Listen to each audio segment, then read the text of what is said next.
everyone, it's Marla. Welcome to another video teaching going along with First and Last. This is the Bible study which we've been taking a look at the books of the Bible in chronological order from first to last.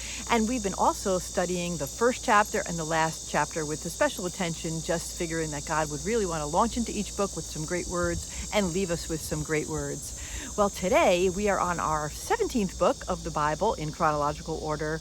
We're looking at the book of Habakkuk. And that's a weird name, but his name means to embrace, which really lets you know what you're in for as far as the book of Habakkuk. He's a feeling guy, and it's been great. As I've been studying the book of Habakkuk, I've really noticed a parallel between Habakkuk and King David. When I say that, I mean, a lot of people study the Psalms as a way of seeing how God would allow us or want us to pray.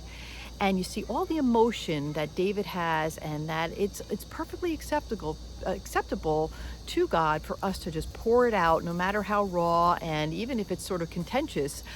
God just opens the door for this dialogue, this real emotional dialogue. And this is what we see in the book of Habakkuk too.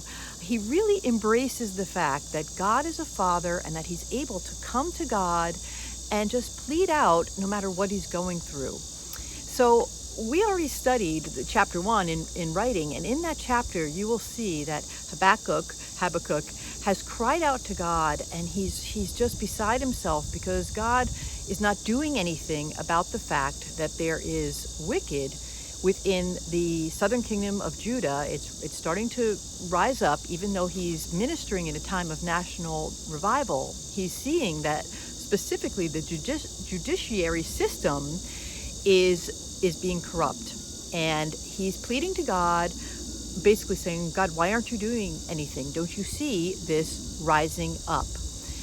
And he doesn't hold back.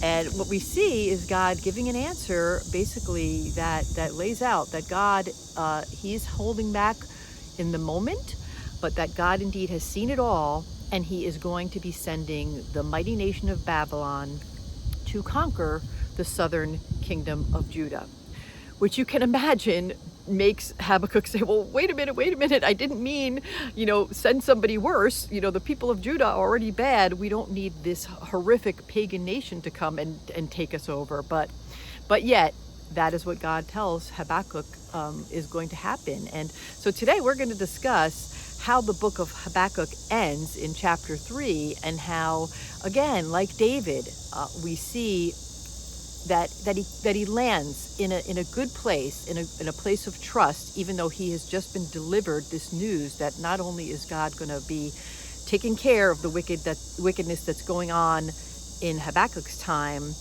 by bringing Babylon, but he's also in the far future going to be bringing destruction to the whole earth, which is something we've seen this theme of within all these books of the prophets, that this coming day of the Lord is predicted over and over, which just makes me think, we all need to be very alerted to the fact that the second coming was as predicted, 8 times more predicted as the first coming of Jesus, and this day of the Lord and the wrath of God coming, it is coming.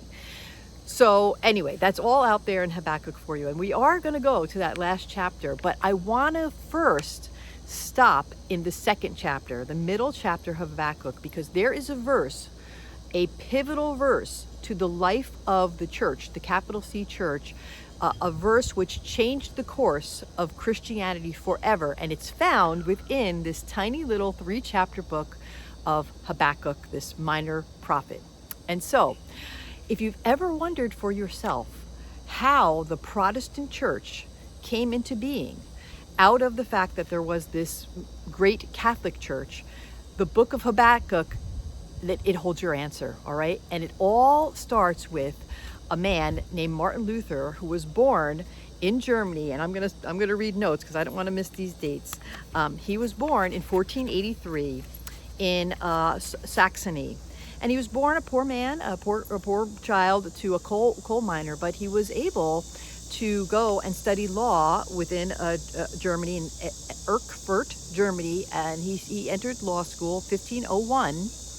And as he was ending his law school term. In 1504, he was caught in a giant storm, a life-threatening storm. And Martin Luther made a vow to God that if he survived this storm, he would follow the Lord with everything he got. And so he did. He survived the storm, and so he fulfilled his vow, and he entered an Augustine monastery, and he was on track to get his doctorate of theology in this monastery. As he was studying at this monastery, now we're talking Catholic here, as he was studying, he became very distressed over the notion of sin, particularly his sin, and the fact that no matter what he did or anybody did, he was still in sin, and God would never ever accept him. So again, he's studying Catholic theology, which, as you might know, is very works-based. You know, what do I have to do to get rid of my sin? And if I happen to get rid of my sin and do my penance and all that, perhaps God will accept me. And if not, then you've got purgatory, and there's all that. So Martin Luther became distressed over the notion of sin.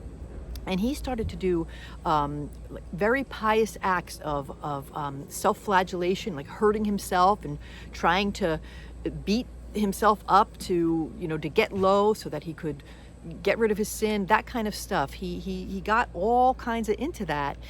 And as part of this, in his distress over sin, he decided to do a pilgrimage to Rome and walk. I don't know if he was walking by himself or making the walk with others, but he was going to walk across the Alps from Germany to Rome in pilgrimage, and in this whole distress about sin, to try to remove his sin or do something to show his worth to God. So along the route across the Alps, he got deathly ill, and there was a monastery along the route, and some monks took him in and were nursing him back to health. And I'm assuming that he began to discuss with them his feelings and what he was doing as far as all this trying to hurt himself, really, to get God to deem him worthy of salvation. And one of the monks, he clued into all this, and what he did was he told him, "You've got to read the book of Habakkuk." And so a monk directed Martin Luther to Habakkuk, and that is where you'll see the key verse that turned Martin Luther's mind onto being justified by faith. And you're going to see it in Habakkuk 2:4. The righteous are made just by faith. Now, that verse, it should sound familiar to you, because Paul picks up on that verse. You'll see that language in Galatians, in Romans, and also in Hebrews, which we don't know if that's written by Paul, but the language of justified by faith, or being made just by faith, is in those three books. And so Paul is cluing into this same very important verse in Habakkuk 2:4, and I want you to read it. Being made just by faith, which means that there's nothing that you can do to be made justified, made right in the Lord's eyes. There's nothing you can do. Your faith is the only thing that makes you just in the eyes of the Lord. And not your works, not your hurting yourself, not your giving of tithes, not your giving to the poor, not your going to church, not your doing your prayer beads. None of those Catholic things make you just. And this concept stuck in Martin Luther's mind, and he went on to Rome, and he was disillusioned there by this, what was going on in Rome, a Catholic city. And so he turned back and he went back to the University of Wittenberg in Germany, and he started to really dig in to this idea of being made justified by faith. And with that, he came up with something called his 95 Thesis. And he nailed these 95 different points up to the Castle, let me get the name right, Castle Church of Wittenberg, Germany. And this was October 31st, 1517. Now that's an important date for my life because October 31st is my birthday. And so it's an interesting thing growing up with a birthday that's on Halloween. Because I did not believe in God, I was really into all kinds of pagan things and witchcraft and tarot cards and crystals and all that. I really associated my life with Halloween until I met the Lord. And then when I found out that October 31st was the day that Martin Luther nailed his 95 theses on this castle church, it just redeemed October 31st in my life too. And so anyway, but the 95 Theses was just a point by point, it was just going over all these Catholic doctrines, which Martin Luther found did not fit into the fact that you're justified by faith. Things like penance and things like the Pope being Christ on earth and purgatory and et cetera, 95 of them. Nailed them up to this church. And that did not go over very well, as you might imagine, with the church, the Catholic Church of Germany. So he was deemed a heretic, and that happened at something that was called the Diet of Worms. I don't have the date. Oh, I do. It is in, I'm so sorry. I don't have the date. Anyway, the Diet of Worms happened because of this 95 Theses, and diet just means council, and Worms is just a place. But it's funny that the Council of Worms, just sounds evil, came out and called Martin Luther a heretic. And that was the label he got. Now, Martin Luther went on to do amazing things. That was the beginning of what was known as the Reformation movement, the reforming of the Catholic Church. And right out of that came the Protestant Church.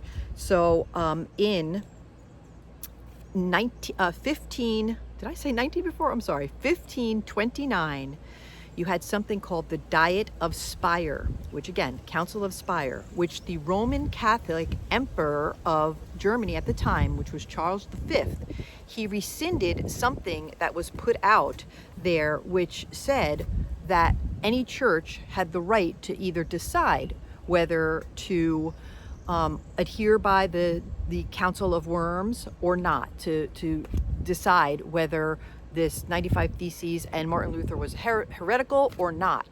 Well, Charles V rescinded that, and with that, you had this this protest that broke out. So on April 19th in 1529, a protest was read on behalf of 14 free cities of Germany and 6 Lutheran following churches, people that followed Martin Luther. The protest was read, and it began the protest of this edict that came out that rescinded the church's ability to choose. It was forcing them to go by government rule instead of their conviction through God, and these cities and churches said, we don't want to have to choose Caesar, if you will, over God. If we are feeling like we want to go with this 95 Theses and what Martin Luther is saying about being justified by faith, we want to be able to follow the Lord. And so that is what started the Protestant Church, the protesters of the Roman Catholic Church. So isn't that cool?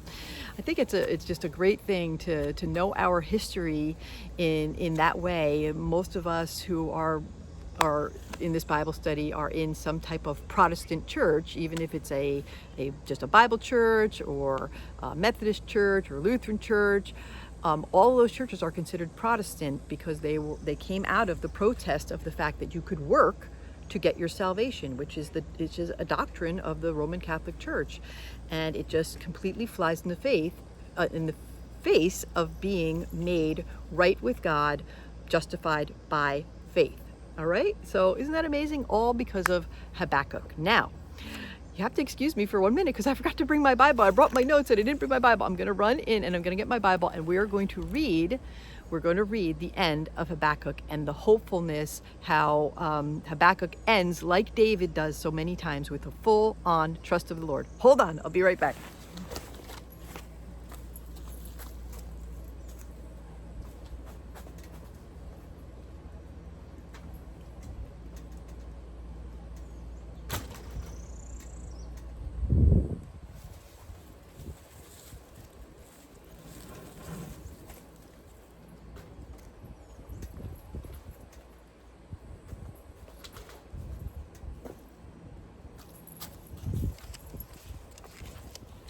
Okay, sorry, that went so well. I didn't want to retape. It was, it's so hard for me to get these things right the first time. So anyway, let's go to Habakkuk, and we're going to be at that last chapter. And I'm not going to read the whole last chapter. I just want you to get a flavor of the turnaround. So in chapter 3 of Habakkuk, you're going to see a prayer of Habakkuk, and it's actually not just a prayer, it's a psalm. At the end of this chapter, you're going to see how we know that. And so again, like David, Habakkuk wrote songs, and within those songs, he pleads out to the Lord. And so in chapter 3, it's an entire song. It says it's a prayer, and as it's going along, again, I'm not going to read the whole thing. It talks about that Habakkuk has heard the report that this bad is coming, and he's understanding it, and he's giving God the glory for all of God's splendor and his brightness and his light. And he really kind of, in his mind, he goes into the time of Abraham and Moses. You'll see language about the pestilence and what God did and at those times. And there's even some thought that maybe he's talking about Joshua and the taking over the nations. Habakkuk is really just reflecting on everything that God has done and his faithfulness to Israel. And in the end, he turns, he turns and he just rejoices in the Lord, even though he has accepted that God is going to come, bring judgment to Judah and Jerusalem and the southern kingdom, and also to the entire nation. So I'm going to just start in, I'll start in 13, just because it does talk about salvation. So verse 13 says, "You went out for the salvation of your people, for the salvation of your anointed." So God, his heart is to save people.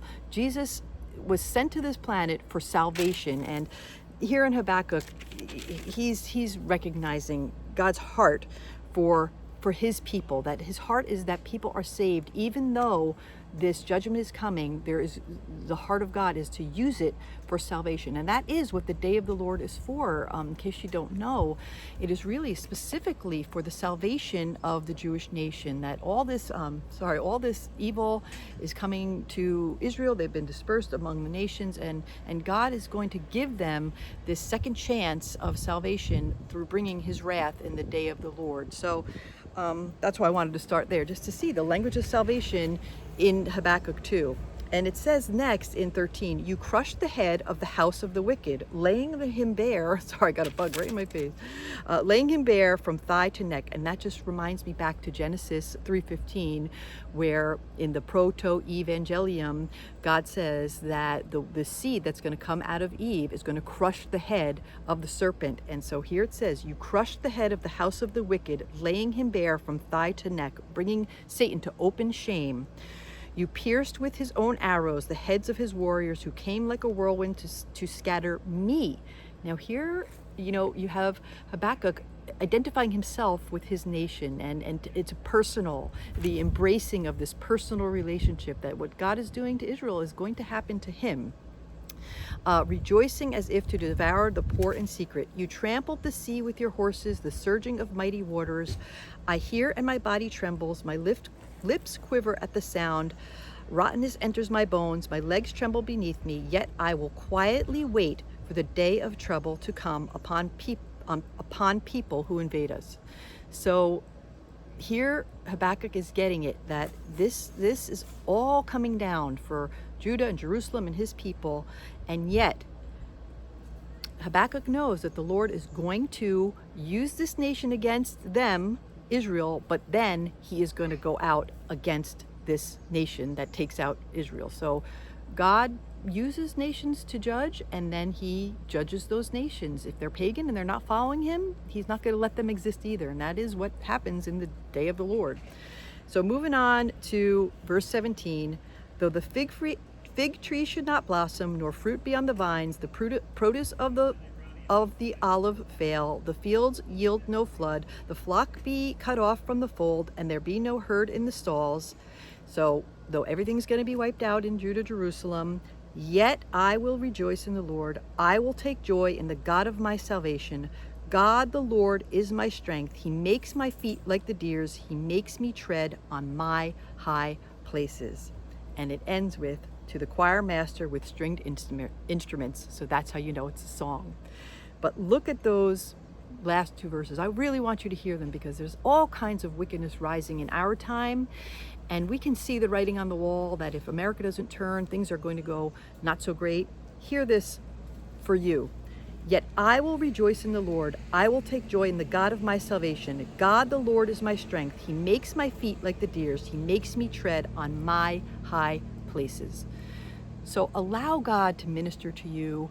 Read the Psalms of David, see what David went through, read what Habakkuk has gone through, and just know that God sees it all. And our faith, our justification by faith, it is not circumstantial, meaning we are not to rejoice in the Lord when things are only good. We are to rejoice in Him when they're bad too. And at the end of the day, He is going to be with you. He's never going to leave you. And you can rejoice in the fact that if you're a born-again believer in Jesus Christ, you've been made right with God, made justified with God by your faith in Jesus. And with that, you are going to be taken up to high places with the Lord Jesus, whether it's because of the rapture or because you die.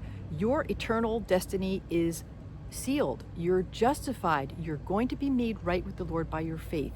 You haven't worked for it. It was all because of Jesus coming to this earth and being your God of salvation. And so have hope, rejoice. The circumstances, who knows? For Christians, they might get very bad. They might get worse. It's not looking very good, but we still want to rejoice and sing and just believe that God is going to come through, and that He hasn't missed one bit of the wickedness on this earth, in this country, and He will make it right. It's just in His nature. Though judgment and trouble might come, God is not going to stand for wickedness on His planet. So I hope that helps you with Habakkuk, and I hope that helps you understand your background as a Protestant and Martin Luther, the great reformer. Kind of amazing. Everybody knows Martin Luther King, but they don't know his namesake and his story very well. So now you know it, and you can tell others. It's an amazing story. All right. Thank you so much. It's in Jesus' name I'm doing it all, and I'll see you next time. Bye now.